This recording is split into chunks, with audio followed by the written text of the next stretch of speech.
Hey everyone, welcome back to Pulling Threads.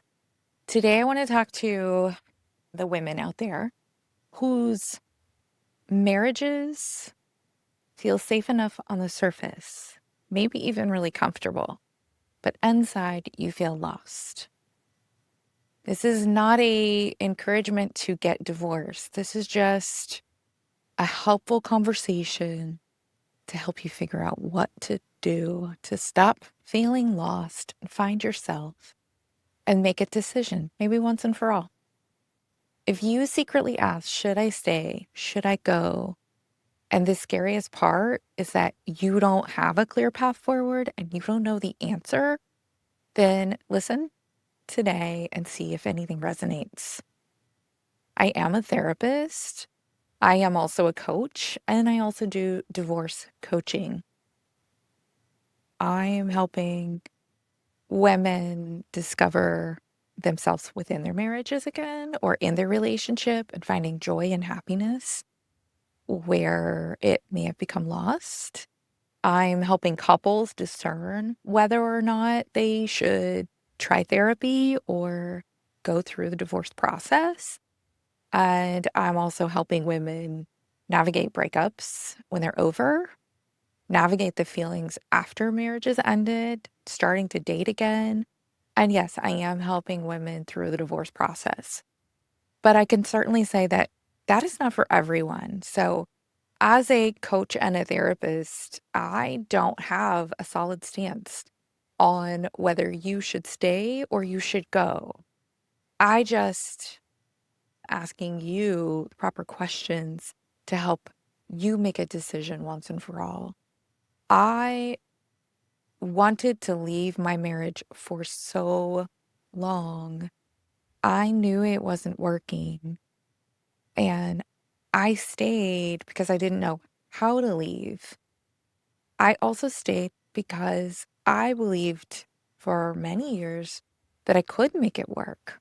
I did the Gottman program pretty much by myself, hoping whatever inside me that was making the marriage not work would be fixed and that I could make enough effort for both of us to find a way forward together. I did that because I was comfortable in my marriage, but lonely. And I wanted a relationship that made me feel good and that felt supportive.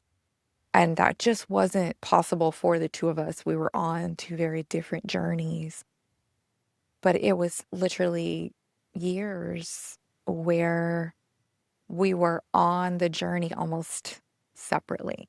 So, had we been able to work with someone to help us figure out how to move forward earlier on before we really just checked completely out.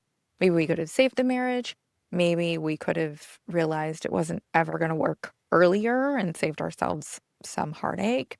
But all that said, I do also believe things worked out the way that they needed to for both of us and for our children. So, what I wanted to offer today was just some insights and some ideas for women who are kind of wondering, do I want to go? Do I want to stay? And re- whichever option I choose, how do I make this work? So if you've given up pieces of your dream career, you've given up part of your voice, and if you lie awake wondering how you'll support yourself if you leave or your kids, then you're in the right place. I'm going to run through the basics because I've walked this road and I want to share a heart to heart framework of discernment and a step by step roadmap for what I would do again if I had it to do over. This isn't simply about get out now. It's about choosing your truth, regardless of what your friends and family or spouse have to say. Whether you stay or rebuild or you leave and reinvent, let's dive in. So, first of all, you ask yourself, where am I right now? Where are we right now? And we want to acknowledge what we're experiencing, what we're feeling, what we're going through. You may feel the subtle ache of unfulfilled potential in yourself, in your relationship, in your family. You may have given up your career, as I did, sidelined your dreams, as I did, for the sake of your family and marriage, thinking this is what's going to make it work. And now you look at yourself and you think, who am I? That's what happened to me. I went to a women's retreat because I was feeling beyond lost. I didn't even recognize myself anymore. And at that retreat, when someone asked in the group, why are you here? What are you here to do? I had no idea. As we went around this circle and everyone said why they came to a breakthrough retreat, I had no idea. All I knew was that I was living in a fog. I no longer knew myself. I no longer loved myself. I didn't even like myself. And I knew that I wanted something different for the rest of my life. I didn't want to keep living like that. So you might feel trapped in the fear of being alone, the fear of not being able to support yourself, the fear of what leaving could cost you might be really outweighing everything else. So, first of all, I want to say leaving is not always the answer. And I want you to know that it's okay if you want to stay. I think it was okay that I stayed as long as I did. And I made the best of it and gave my children a great life. And we enjoyed our time. Even though I felt alone and I knew that the marriage itself was probably not going to last forever, it was okay for me to stay. That's not what everyone's going to tell you. It's not what some of your friends are going to tell you, but it's okay. It's also okay if you want to go. What's not okay is staying because you think you have no other choice. What's not okay is staying because you believe fear is the only voice you have. And it's not okay to go because everyone tells you you have to. None of those are true. So let's talk about the sacrifices that we've made for our families. Often women sacrifice their career, sometimes men also, their identity, their voice for the marriage, their children, the family. And then when trouble comes around, things aren't going well, there's no cushion left. There are no resources that are just theirs. And that's when the decision to leave or stay feels really, really heavy. One lawyer put it like this: women who step out of the workforce may face serious struggles re-entering it later. I 100% experienced that. Stepping away from my career in law to raise my children was something that I decided to do for our family, and I have no regrets. But when I did decide to move forward with our divorce, going back after a 10-year break and practicing law was not possible. It would have taken a lot of re-education and a very patient firm to reteach me everything.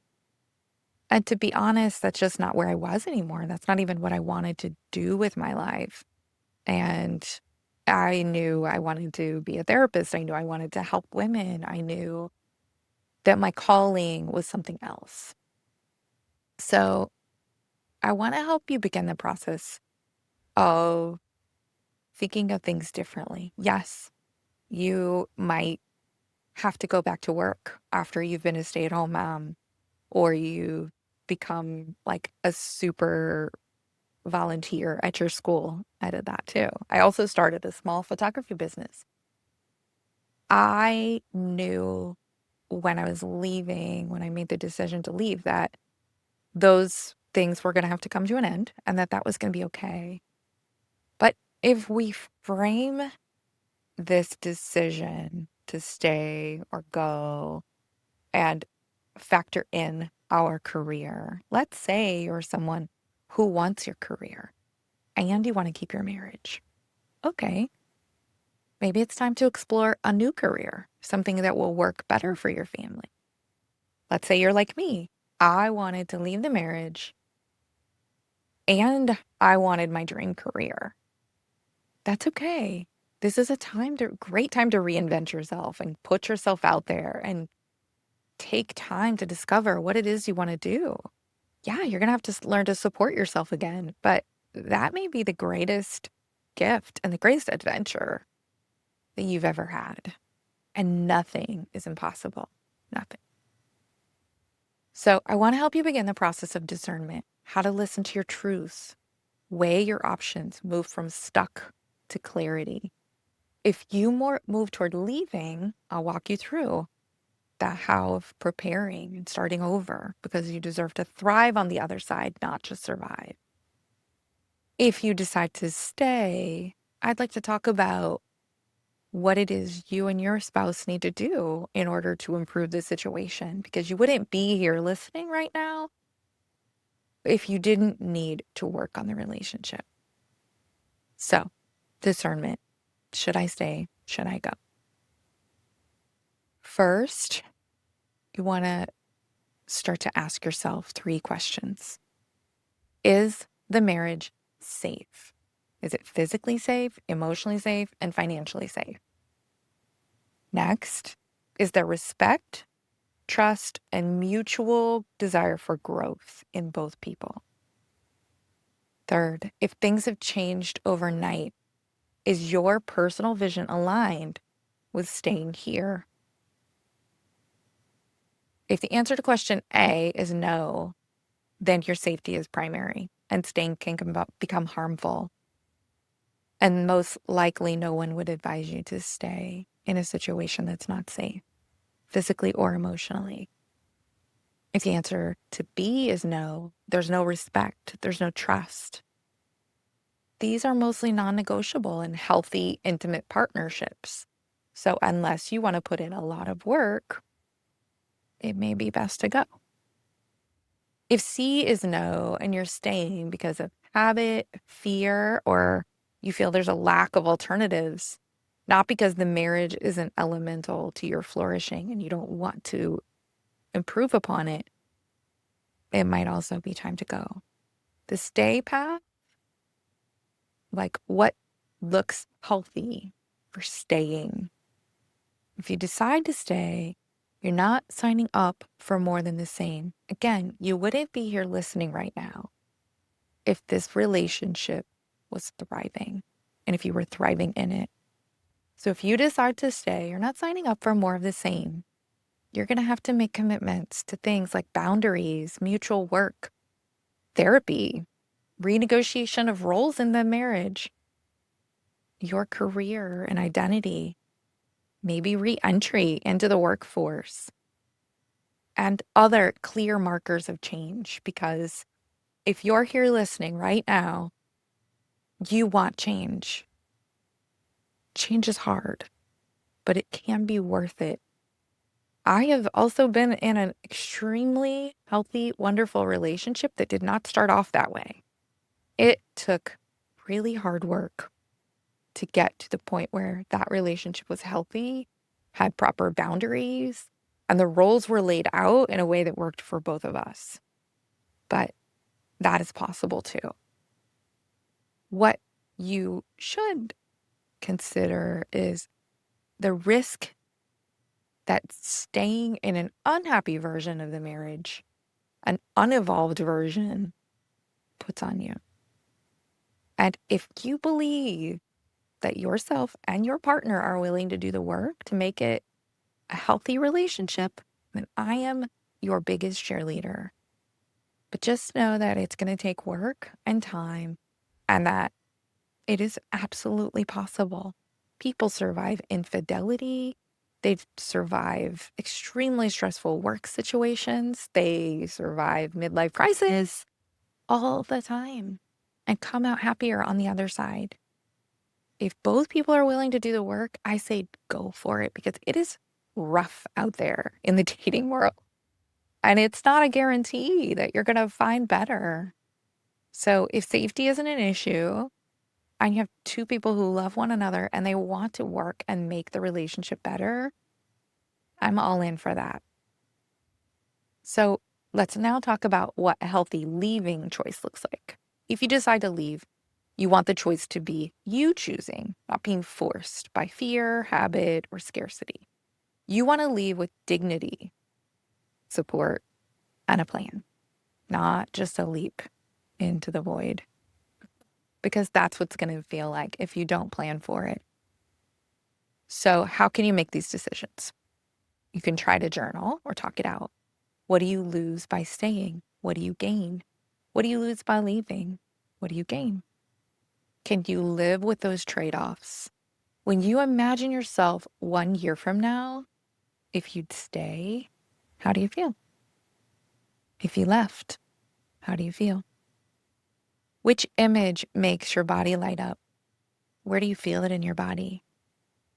That's one worth giving more attention to. Think about, if you're staying, what it is you're afraid of. Are you afraid of living by yourself? Are you afraid of your partner being with someone else? Think about your why. Think about what lights you up the most. And then think about your past trauma, maybe your attachment issues, and if they're playing a role in the decision that you're about to make. Time does pass. I mean, you don't have to rush this decision, but you also don't want to stay in limbo either. Clarity doesn't always mean full certainty, but it does mean you're no longer frozen and you'll take action. When I was pretty much frozen in this process I'm kind of walking you through, my life coach, Kendra, at the time, kept encouraging me to make a phone call. She encouraged me to call an attorney. There were so many parts of the divorce and the afterlife of divorce that I was so afraid of and felt uncertain. So even though I was an attorney, I didn't have all the answers. I didn't quite understand at that time how things would work. And she kept saying, just take action. Call the lawyer and have a consultation and see what they say. And it took me a long time, months, to finally make the call. So every week we would get on our call and she'd say, did you call the lawyer? I didn't. Did you call the lawyer? No. So I did eventually. And what I found out was that the other side probably wasn't going to look nearly as scary and as bad as I thought it was. However, I also learned after that to listen to my inner voice about when to do certain things. I learned that other people can tell you to go do something and it can be helpful, especially if it's your therapist or a coach.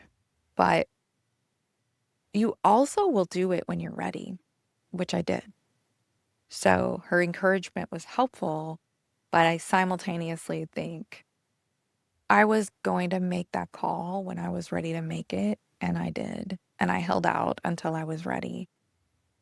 So when you're ready to take steps and action, you will. Trust yourself. If nothing else from that you take from this conversation, trust yourself. Once you've begun to discern, then you might need a map.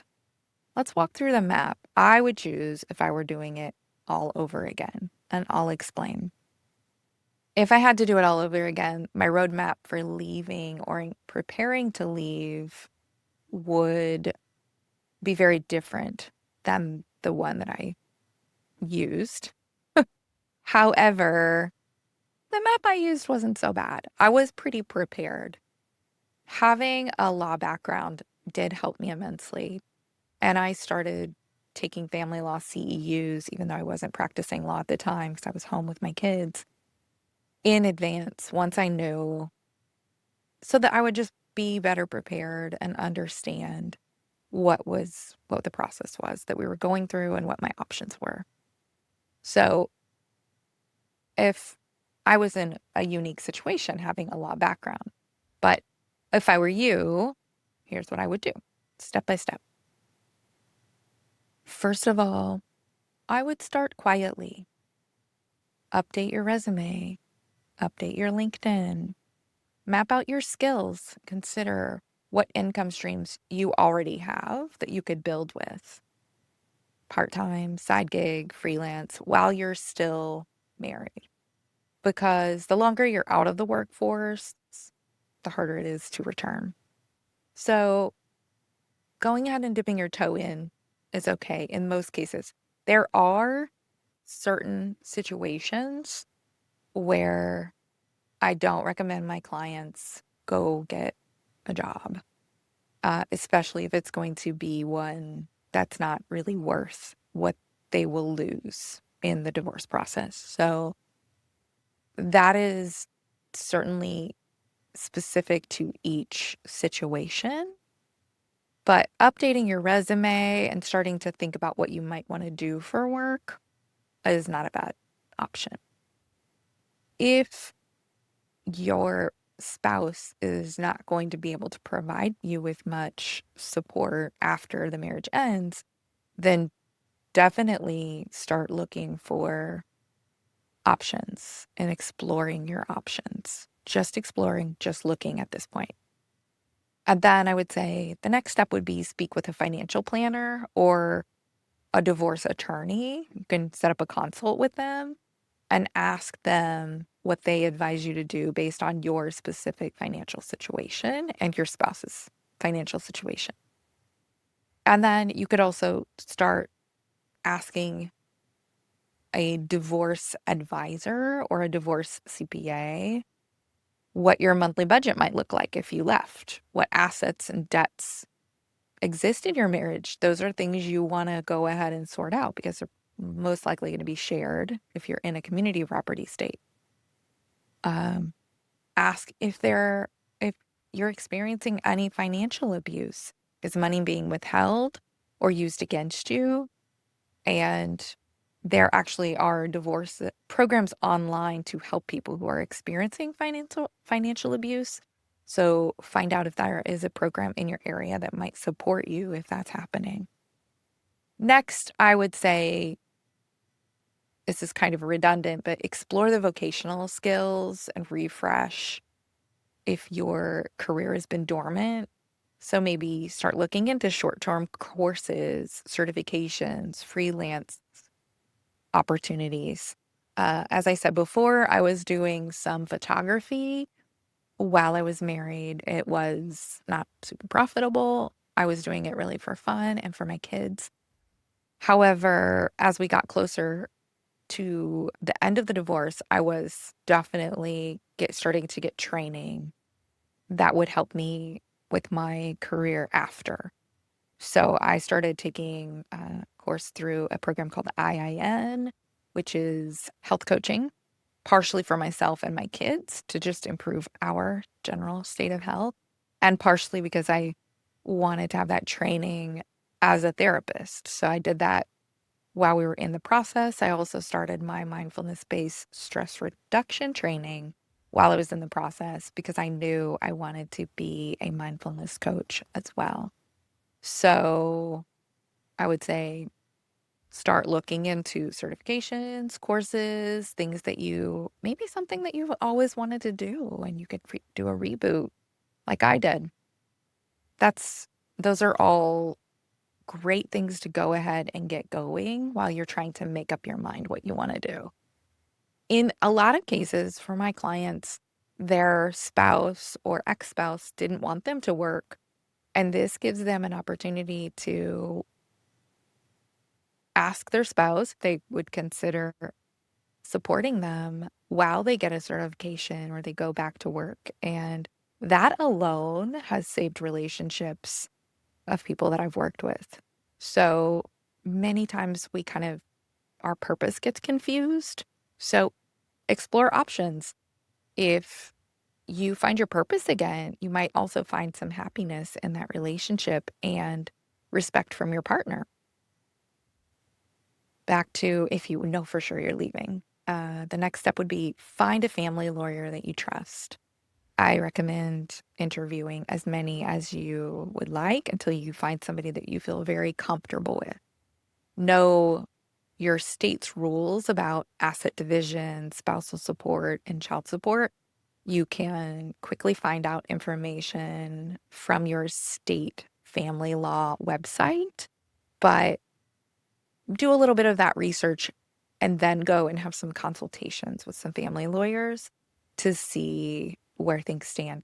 That will ease your mind and give you a very clear idea about where things will stand, how much alimony you might get, child support. Maybe you won't get any. Maybe you're the one who would have to pay it.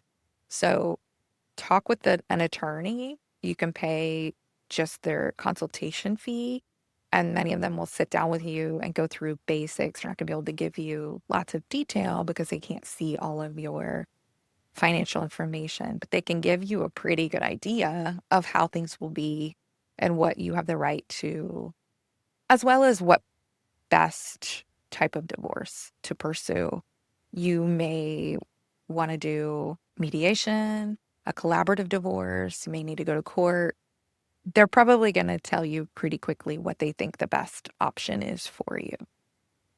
Important documents to take to those consultations would be bank statements, tax returns, know what investments you have, what deeds you have, debts, and basically know what you own and what you owe. If you have kids, start thinking about parenting plan options, about where they're going to live, what school they would be going to, what the routine might look like. If you're staying temporarily, but you're planning, begin to map your exit path. Think about timelines, things that are coming up in your life, savings, a safe place to stay if there is safety issues, and most importantly, emotional support systems. You can't do this alone. You're going to need to lean into a therapist or a coach and family and friends who understand, but specifically a therapist and a coach who understand divorce transitions would be great, or any big life transitions. Lean into your peers, especially other women that are on the journey or other men that are on the journey. My favorite is you getting aligned with your emerging identity. You are going to have a new identity if you decide to leave. Who are you outside of the marriage? I found that I love myself outside of my marriage. I've never been happier and I've never loved myself more. What other things do you love? What lights you up? What lights you up on your own? Grow that stuff now while you're in the planning process. Start exploring because you're going to need all of those things through the process and out after. Allow yourself to grieve. You're going to mourn the marriage that you hoped for. Everyone does. We all thought we were signing up for something different and it didn't work, and it's okay. We're not failing. It just didn't work the way we thought. But we will grieve, and that's okay. Don't avoid the grief. Step into it. The version of you that thought this marriage was going to work, it got lost. And it's okay. It's also okay to be sad for her or him. Next, start small and say yes to yourself. Little steps. Reclaim your voice, your desires, your competence. Believe in yourself and trust yourself. You're going to be okay. You've got this. You are capable of doing this. When you're ready and you have the financial cushion that you need and you have support and you have clarity, then it's time to move. It's time to communicate your intentions with safety in mind, of course, and handle the logistics. Yeah, you may have to move. They may have to move. What are the living arrangements going to look like? Where are the children going to go? And how often are they going to see each parent? Don't panic if you're the primary caregiver and you feel that you're going to have to give up the kids 50% of the time. It's going to be okay. Either you won't or you will, and you'll be okay either way. And so will the kids. Next, I'd say within a few months, you start to pivot. You start to make a new budget, a new routine. You rebuild your network. You start a job search, possibly looking to partner with a divorce-aware coach for a reinvention process. That's the timeline for you to start rebuilding after you've made the decision to leave. Okay? I'd say within 3 to 12 months, your identity really begins to shift. Sometimes it's more sudden. For me, I feel like I changed almost overnight when I made the final decision to go. And um, I started putting myself first and taking charge of my life in a way that I hadn't for a really long time. Remember, you're not the woman who left her marriage. You're the woman who chose herself and is creating her life. It's messy, it's exhilarating, it's uncertain, but it's yours. And you get to make all of the decisions moving forward, which is going to feel pretty amazing. The goal is not to just get through this. The goal is to thrive. So we're going to set new goals for financial independence, for emotional well-being, for meaningful work and healthy relationships. And trust me, they are out there. I found one. Remember that you're the author of this next chapter. You don't need to replicate the old version of you, and you don't want to. You get to design the new version. And I want to say that's true for the women who stay also. You can recreate yourself within the marriage, and it can be exhilarating for both people. So if you choose to stay and you discern that you want to stay and rebuild, adapt these steps. Update your identity, update your career, set boundaries in the marriage, enlist a couples therapist, and start your own individual therapy for growth. The key is you stay because you choose to rebuild, not because you believe you must stay. So whether you decide to stay or leave, it starts with you choosing with intention and stepping with support. I hope this helps. I've been there.